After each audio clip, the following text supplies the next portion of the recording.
Bienvenido, Alfredo, a Fuera de Micrófono. Es un placer tenerte con nosotros. Me traes recuerdos casi, iba a decir, de mi infancia, no, pero bueno, yo era un joven periodista cuando te conocí en Prado del Rey. Sí.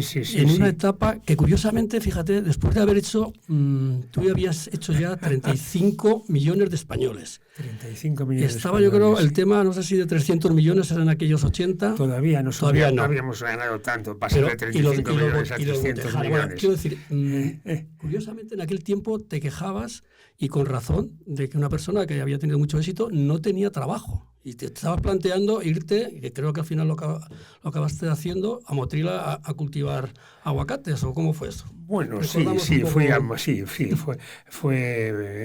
es que hubo problemas. La llegada de los socialistas el año 82 supuso a cargo de los jefes una limpieza enorme. Hubo los conversos, los que se convirtieron enseguida, porque se convirtieron enseguida quizás con la misma rapidez que los falangistas se hicieron monárquicos, los franquistas se hicieron socialistas. O sea que fue rápido. Es rápido, es muy rápido. O sea, cuando se habla ahora de elecciones, unas elecciones pueden ser no dentro de un año, no, a la semana de haberse celebrado las anteriores. Todo es muy rápido. Y aquello fue rápido, sí. Y entonces, en efecto. No, pero ya el año 74 me había metido con lo de la agricultura. Porque yo soy nieto de agricultores, nieto por parte de madre y mi padre. Yo soy nieto de agricultores. Luego, entonces, yo soy ahora estamos son mis fiestas. San Isidro es el patrón de los agricultores, como bien sabe usted, ¿no? Luego, entonces es mi patrón. ¿Y cómo es que un bilbaíno se va a Motril? Porque, claro, a desarrollar esa tradición familiar. ¿Por qué circunstancias?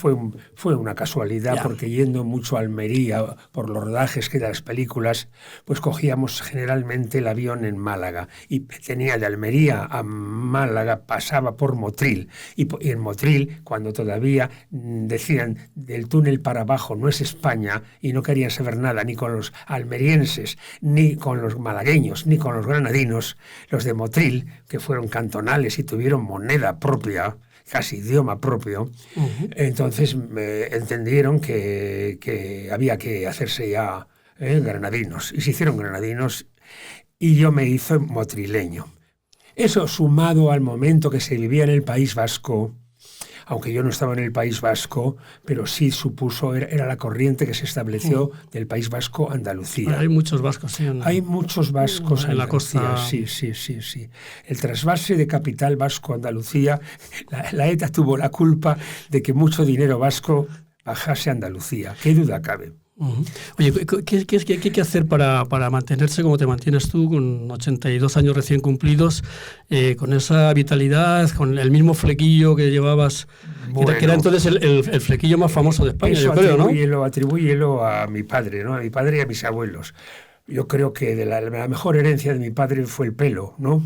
Y algunas acciones de Iberduero entonces, ahora Iberdrola, porque mi padre había empezado a trabajar en Iberdrola de joven, en Iberduero, y entonces las acciones de Iberduero eran muy queridas por mi padre. Me dejó el pelo y las acciones, pero las acciones no suben y el pelo no cae. Ay, Dios mío.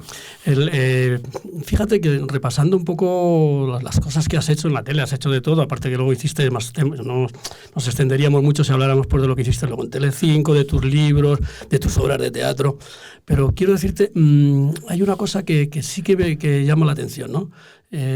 Una persona innovadora, que crea cosas nuevas, parece como que molesta. De alguna forma, llega un momento el que ya en Prado del Rey ya no se lleva el flequillo y que te... ¿por qué no eres...? No, pero siempre has sido un poco rebelde, ¿no? Muy rebelde. Fue rebelde durante el franquismo, y luego, cuando a mí me dice Calviño, el padre de la vicepresidenta, de la antigua vicepresidenta, me dice que hay que convertirse, de que hay que renovarse, hay que reciclarse, y entonces yo le dije, pues yo no tengo que reciclarme, yo soy independiente, nunca he estado en nómina, luego no debo nada a nadie en principio, he sido un colaborador y sigo siendo colaborador. No, Alfredo, hay que reciclarse. Y entonces yo le dije, pues yo lo siento, pero parece que no. Y entonces opté por... Ya, de hecho, el programa Visto y No Visto, que fue mi último programa en la cadena nacional, en TV1, era un programa de despedida. Y lo que dices, fue un programa muy innovador, porque me has hecho el gran elogio, que he sido innovador.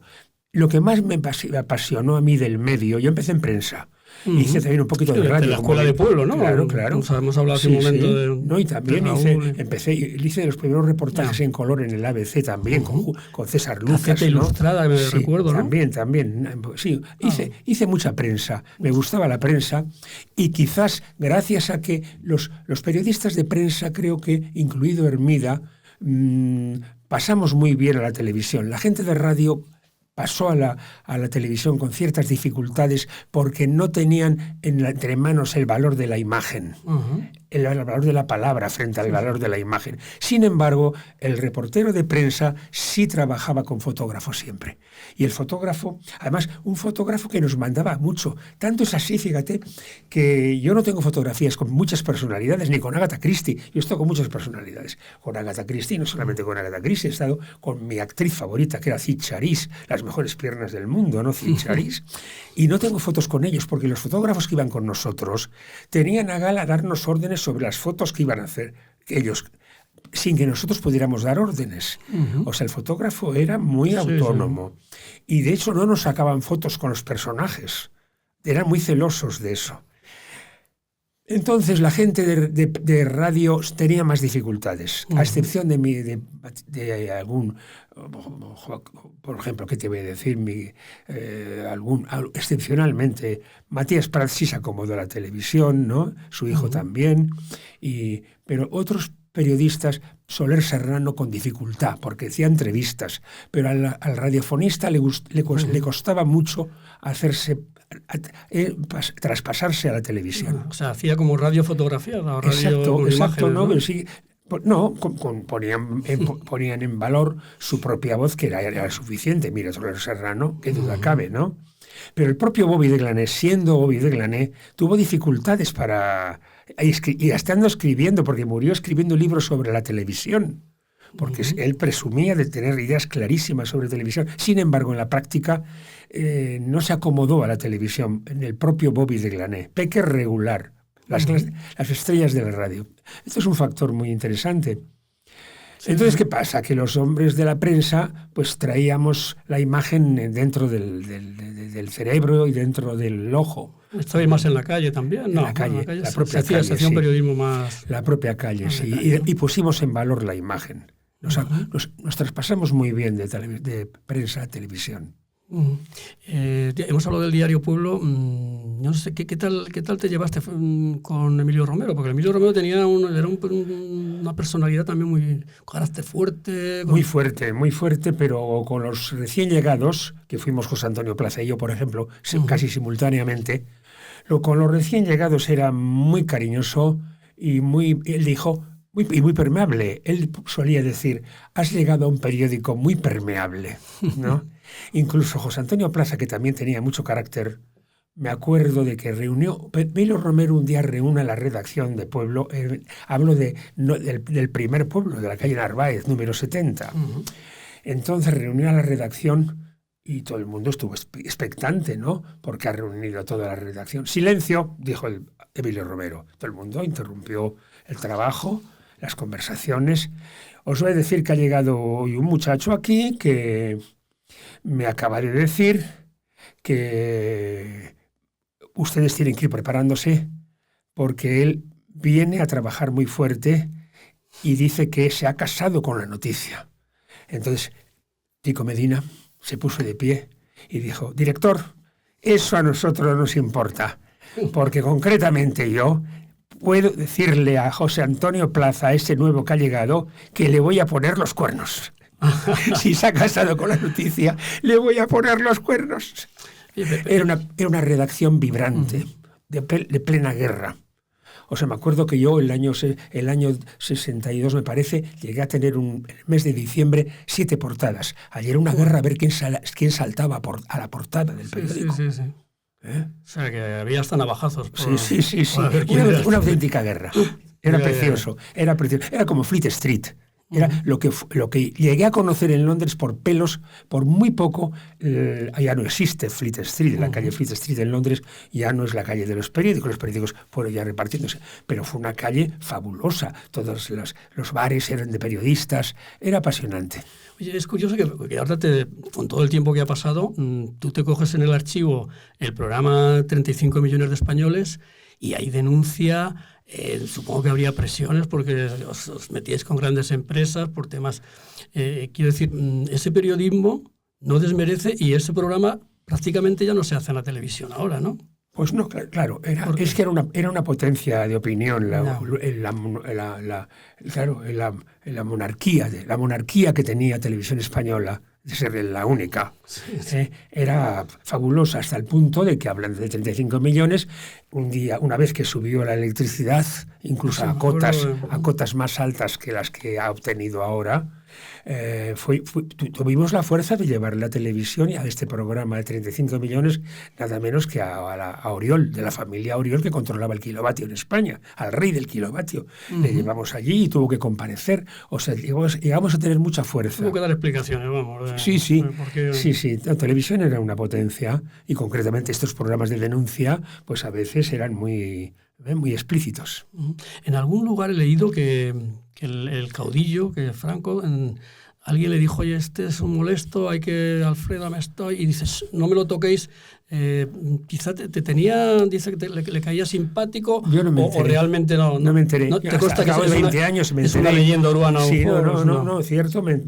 Varios ministros me dijeron, no me habían hecho ese comentario jamás, pero muerto Franco, yo me enteré, varios ministros se sinceraron y me dijeron, cuando tú salías de televisión, porque el ministro de la Gobernación había decidido que tú eras molesto, al cabo de poco tiempo, ¿a qué volvías? Pues sí, me solían llamar al cabo de un mes de nuevo, o antes.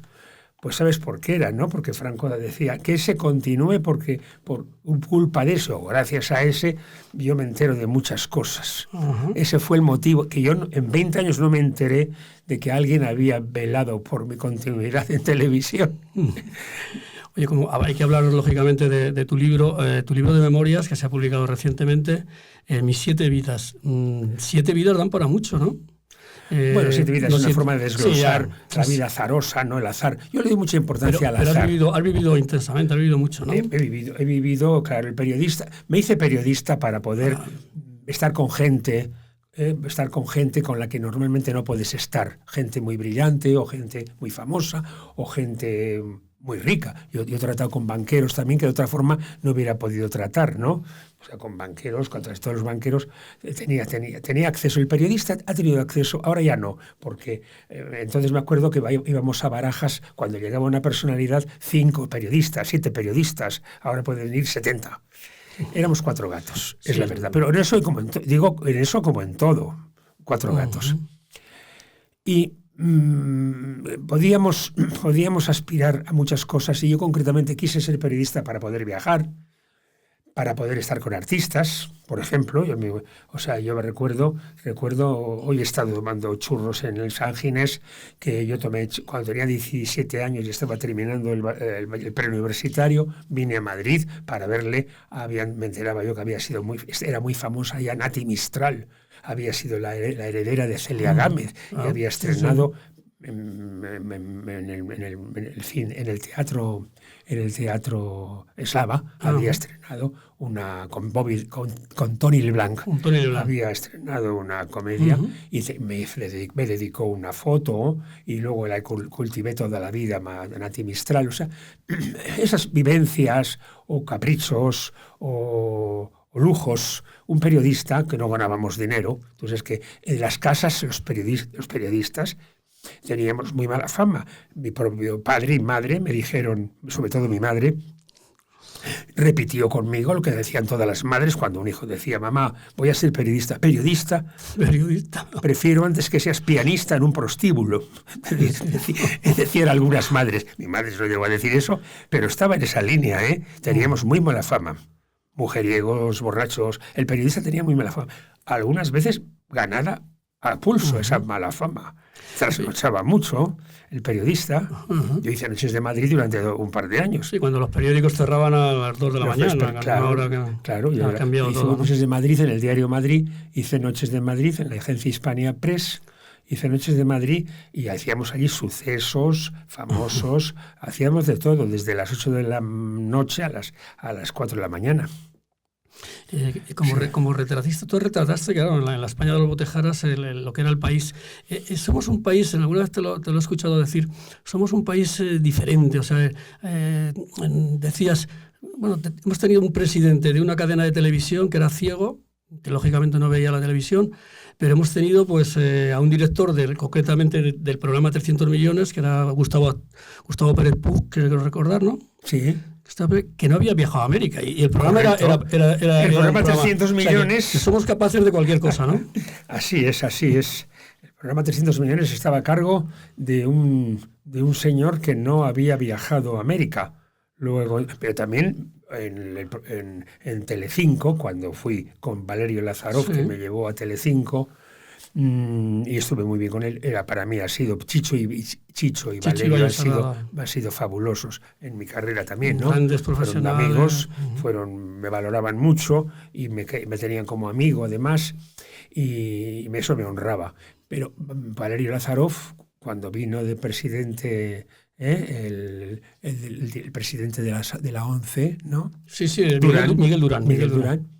Sí, llamaba un poco la atención. Claro. Que un ciego dirigiera una televisión, pues es lo mismo que si un sordo dirigiese la banda de la Orquesta Nacional, algo parecido. Una cadena de radio. Una cadena de radio. Y entonces sí, se podía producir ese hecho, pero a lo mejor no pasa nada. Puede ser que no pasa nada. Sí, son geniales. La genialidad es propia, y en este caso estamos hablando de Miguel Durán, pero también podía ser el propio Valerio Lázaro. También, ¿qué te voy a decir? A Valerio Lázaro era un hombre que a su entierro fueron 5 o 6 mujeres, ¿no? Ajá. Pero es un hombre de una fidelidad a las mujeres, y Maru tuvo 6 matrimonios, como quien dice. O sea, que puede ser un hombre muy fiel, aparentemente. La experiencia de América, ¿qué significó para ti? Porque mi estancia. Hiciste muchos viajes, lógicamente, cuando presentabas 300 millones. Bueno, ya había estado en América un año y medio, porque me casé yo en Norteamérica. Y luego yo era y sigo siendo un enamorado de más que de Estados Unidos, de Nueva York. Nos ocurre a muchos, ¿no? Y luego también estuve en algún programa como con la familia mexicana de la televisión, Azcárraga. Estuve en Miami haciendo programas para la televisión hispana en Estados Unidos, ¿no? Otro año estuve allí. O sea, sí, me gustaba Estados Unidos, me gusta Nueva York sobre todo. Ahora están en crisis, ¿no? Se habla de que no tienen una gran deuda, pero es bueno deber dinero. Te dirían un banquero nos diría que es bueno deber dinero. Oye, ¿cómo ves un poco la televisión de ahora? Porque da la sensación de que se repiten mucho lo que se llaman los formatos. Cuando algo funciona, todos copian a eso. Quizá volvemos a lo de antes. ¿Falta a lo mejor apuestas un poco más arriesgadas? Pues hombre, sí, yo era muy arriesgado. ¿Qué programas te gustan a ti o qué ves? Mira, yo puedo ponerte un ejemplo que no prosperó, que no me dejaron hacer, pero yo era bastante, me gustaba hacer inventos, ¿no? Porque la televisión se prestaba a hacer inventos, ¿no?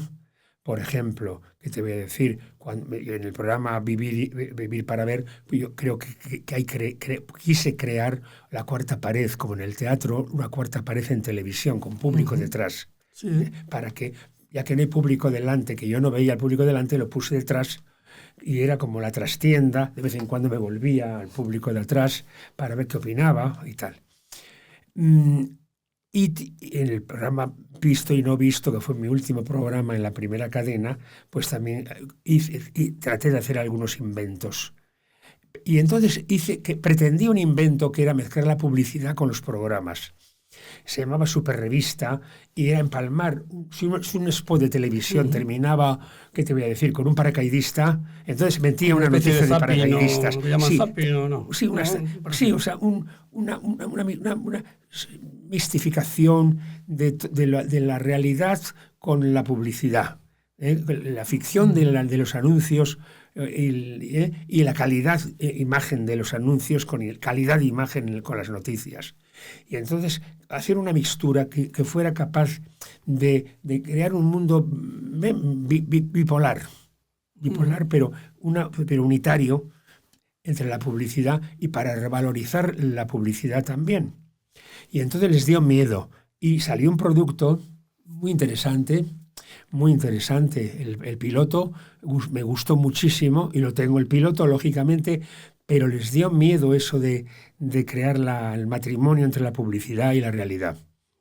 Que a mí me gustaba mucho. En tu faceta de agricultor, ¿cómo ves porque se habla mucho de que la gente del campo se queja de que los costes y que de los costes de producción son mayores incluso del precio luego que le pagan, ¿no? O sea, me refiero a bonos, yo no sé si la inversión que tú has hecho no ha merecido la pena. Bueno, es terrible. Mira, ayer mismo, sin ir más lejos, hice una descubierta por el Corte Inglés, abajo en la cuestión de supermercado y sobre todo la frutería. Ajá. La frutería, porque yo he cultivado y cultivo aguacate, ¿no?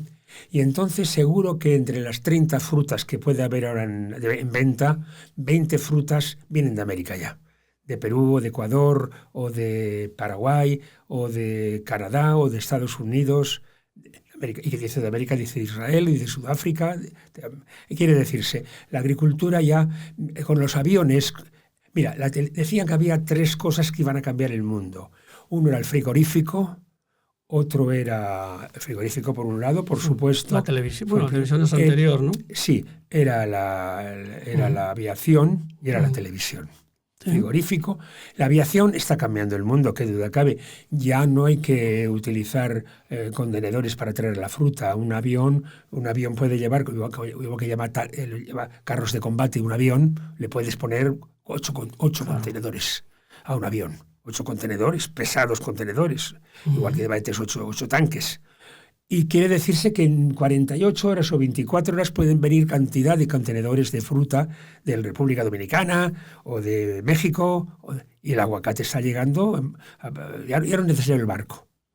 Con lo cual, el mundo es global, sobre todo por la fruta. La fruta de cualquier lugar del mundo puede ir a otro país en 24 horas. Y eso altera los precios, altera todo, porque un aguacate sale de Perú a €1. O 60 céntimos, con lo cual aquí se puede vender a 2 euros o 3 en lugar de 5 euros que costaría producir ese kilo de aguacate en España. No puedes competir, claro. No se puede competir independientemente. Por eso quizás podemos y debemos competir, porque nuestras calidades son muy grandes en España. En la España tropical, que es la zona de la costa granadina. Aquí hay un continente en Europa, un pequeño continente que es Granada. Tiene nieves perpetuas con Mulhacén y Veleta y tiene una costa tropical. O sea, decir que es un lugar providencial y único en toda Europa. No lo tiene ni Turquía, no lo tiene Grecia, no lo tiene Italia. ¿Sí? ¿Tu relación con el País Vasco se mantiene un poco ya más? Porque claro, ya los años han pasado, no sé si tienes todavía familia a la que vas a ver. Tengo familia. Sí, en Bilbao. Por desgracia ha muerto mi hermana con 95 años, hace 6 meses, pero me continúo con familia. Yo me considero muy bilbaíno. Los bilbaínos somos primero bilbaínos y luego somos euskaldunes. No es lo mismo. Los guipuzcoanos son otra cosa. Los de Álava no sé lo que eran o lo que quieren ser. Ya están marcando diferencias, ¿no? Sí. No, les dieron la capital, a Vitoria, no es poco, ¿no? Les dimos la capital. Pero los bilbaínos somos bilbaínos. yo creo. Sin que eso quiera decir que haya una aristocracia guipuzcoana. Puede ser, es la aristocracia de Euskaldun. Vives el periodismo, supongo, bueno, de alguna manera, no sé si tan activo como antes, pero sigues la actualidad. ¿Qué te parece un poco cómo está el país, el adelanto de elecciones el 23 de junio? No sé si tú pues no sé, vas a ir a votar, por sí, ejemplo. Sí, claro. Vas a ir, ¿no? Voy a votar y me gusta votar, pero quiero decir... El panorama... Me gusta mucho a mí la ficción, igual que me gusta la realidad, también la ficción. Y hablando de la prensa, ahora tengo que escribir, hace 10 o 12 años en el diario El Mundo, publiqué un domingo con portada de una transformación de lo que era Leonor, cuando tenía 10 o 12 años y cuando decía yo que dentro de 9 años, ahora va a cumplir 18, ¿no? Si no me equivoco, en octubre cumple 18. Que están en las academias militares ahora. Va a cumplir 18. Entonces hice 3 o 4 páginas dedicados a un reportaje ficción sobre cómo iba a ser España en el año 23. La España que estábamos haciendo para esta nueva reina algún día, o esta reina que va a jurar la Constitución pronto, la posible y futura reina Leonor. Entonces, ahora, como no se ha cumplido casi ninguna salvo el hecho de que vaya a jurar la Constitución, ninguna previsión. Yo imaginaba que a estas alturas, en 9 años, ya iba a haber una federación, no sé si monárquica, no republicana, pero una federación con Portugal, y la capital posiblemente iba a empezar a ser Lisboa, en lugar de Madrid, la capital de la península ibérica. Y luego había una serie de supuestos. Iba a haber aquí un primer ministro que iba a ser, en aquel momento me parece que yo pensaba que podría haber sido, y todavía claro que sí, no solamente vive, pero se malogró, ¿no? Ruiz Gallardón. Alberto Ruiz Gallardón le situaba yo en el año 23, donde estamos, como primer ministro de este país que ya tenía Portugal, y que era el Ejecutivo podía estar en Portugal, en Lisboa. Luego había otra capital muy importante que era Barcelona. Madrid pasaba a ser un sitio estupendo, pero no era la capital casi. Y lo que hay realmente ahora, pues... era una especulación. No te imaginabas que podía haber lo que hay ahora mismo. Me imagino que es voy a escribir, muy dividido igual, entre un bloque de un lado y otro bloque del otro. No ha habido grandes transformaciones, no ha habido, no. En 15 años no ha habido, no. Pensaba que iba a haber... ¿Tú no ves que el país está más polarizado que a lo mejor hace 15 años, 10 años? No creo. Porque que se puede producir con el paso de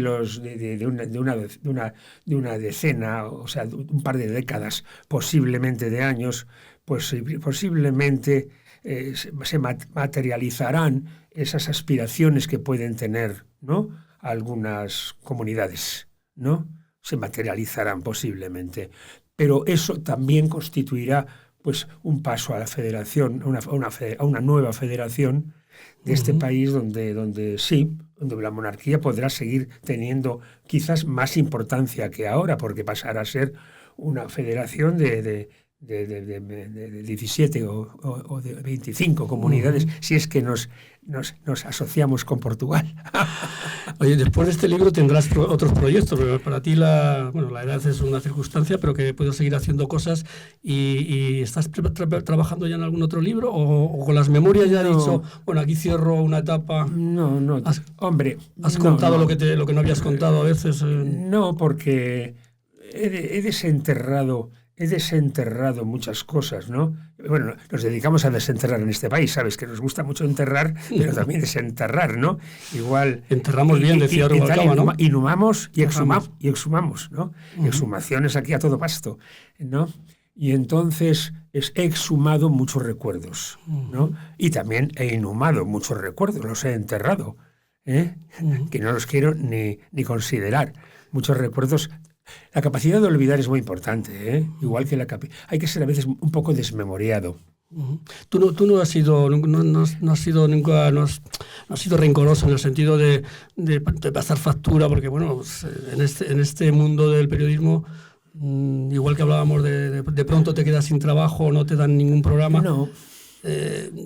No. Es que no he sido fijo yo, nunca he sido fijo.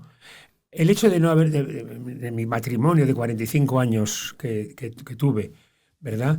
Pues el no haber tenido descendencia me hizo muy libre. Es decir, quien no tiene hijos o está soltero, tiene unas prerrogativas que puede hacer uso de ellas. Y una de ellas es no pensar en el futuro, casi, porque tú no tienes futuro, son tus hijos los que tienen futuro. Luego, entonces, eso concede mucha libertad, no cierta libertad, mucha libertad. Y yo he sido muy libre, no porque sea desenfadado, porque haya sido un hombre audaz, ¿no?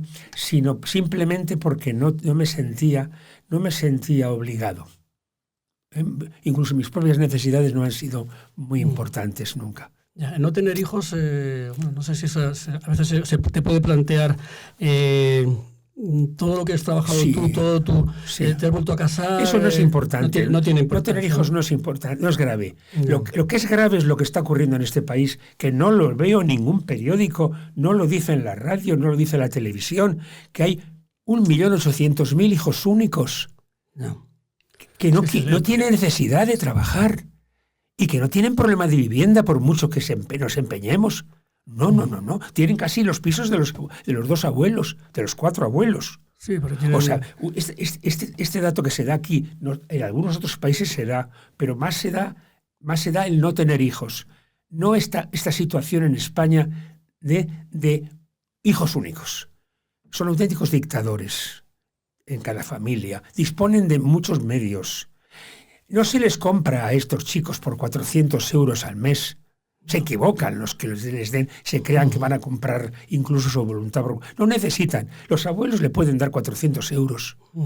Los abuelos pertenecen a una generación muy ahorradora. ¿Pero no sería mejor que les dieran trabajo? Sí, pero no quieren tampoco. No creas que quieren demasiado. Primero porque ven que no necesitan trabajar tanto. Porque van a recibir una herencia. Mira, la pandemia, ¿cuántos han muerto con la pandemia? Una cifra que yo ignoro.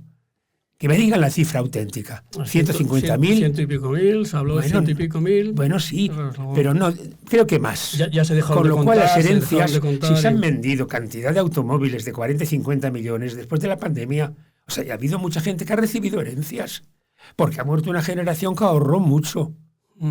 Ahorró mucho, aunque tuvieran una carnicería o tuvieran una ferretería o fueran fontaneros o fueron incluso a Alemania. Hay gente que fue a Alemania y en 3 o 4 años vino con dinero, que pues un tallercito mecánico, lo que sea. O sea, quiere decirse que no es un problema el de la juventud. O sea, si es cierto que hay 1.800.000 hijos únicos, algunos de los cuales tienen ya 45 o 50, otros tienen 25, pero hay de 45 y 50 hijo único, que como los padres y casi los abuelos están vivos todavía, porque este país está lleno de octogenarios y nonagenarios, luego aquí tiene que hacerse cargo de esto un sociólogo o por ejemplo, un Leguina, que era, ¿no? Sí, experto en estadística y antropólogo y tiene que hacerse cargo los sociólogos. Sí. Como Gaviria o como muchos sociólogos que hemos tenido en este país y tenemos todavía. Pero ¿nos puede salvar la inmigración un poco, la inmigración de personas? Pues hombre, claro, están cuidando nuestros abuelos, nuestros viejos, a nosotros, a los octogenarios, nos están cuidando como la mujer que tengo yo ahora, una hondureña con la cual me he casado. Sí. Me volví a casar con la mujer que cuidaba a mi esposa, a mi fallecida esposa. Luego, entonces, quiero decir que hemos tenido que tener 200.000 mujeres de Hispanoamérica para cuidar a los abuelos, que no cuidan las nietas, esas hijas únicas, no cuidan a los abuelos. Hemos tenido que traer 200.000 mujeres. Porque no es que no quieran trabajar, es que no quieren ni cuidar a los abuelos. No, sí, hay trabajo. ¿Te acuerdas de un programa que además yo creo que lo hacía Fernando García Tola, ya vamos terminando, sí. Que se llamaba Si yo fuera presidente? Si tú fueras presidente, la primera medida que tomarías, o una medida, digamos, de calado, ¿qué es lo que crees que es más urgente o más prioritario en este país? Ponte en el lugar de Sánchez. Sí. Bueno, pues yo aquí pondría lo que ponían las buenas familias inglesas. Criaban a sus hijos con 2 cosas: ducha fría y pescado con espinas. Pescado con espinas. Aquí no hay chico que quiera comer pescado. En cuanto ve una espina, dice, yo no como eso. Y, o sea, ducha fría, eso decía la aristocracia inglesa, ducha fría y pescado con espinas. De esa manera se crían los chicos a los 5 o 7 años, ya son capaces de todo. Así hicieron los ingleses un imperio. Así hicieron un imperio. Oye, pues muchísimas gracias, Alfredo. Ha sido un placer estar un rato aquí contigo charlando. Para mí. Y nada, pues te deseo mucho éxito con el libro y mucho éxito con tu vida de agricultor. Sí. Tendré que escribir un libro sobre mi vida de agricultor. Y tu nueva vida también, ¿no? Porque tienes... tengo un libro que se llama Vamos allá, sobre las postrimerías. Luego, claro, yo soy creyente, luego entonces creo que después de esta vida hay otra. Luego, mi libro se llama Mis 7 vidas. Y yo creo sinceramente que hay una 8ª vida. No sé dónde, no sé cuándo, o sea, no sé si es buena, si es mala. No descartas volver, no crees en la reencarnación, ¿no? No, la reencarnación es otra cosa. Ya es otra. Pero no lo sé, no lo sé. Un periodista muy bueno, que era Germán López Arias, estaba muriéndose en la Clínica de la Concepción, como se mueren todos los periodistas en la 9ª planta, y decía, cuando íbamos los periodistas, os voy a pisar la noticia, me voy a enterar antes que vosotros de lo que hay ahora. Estupendo, pues nada, ha sido un placer. Para mí.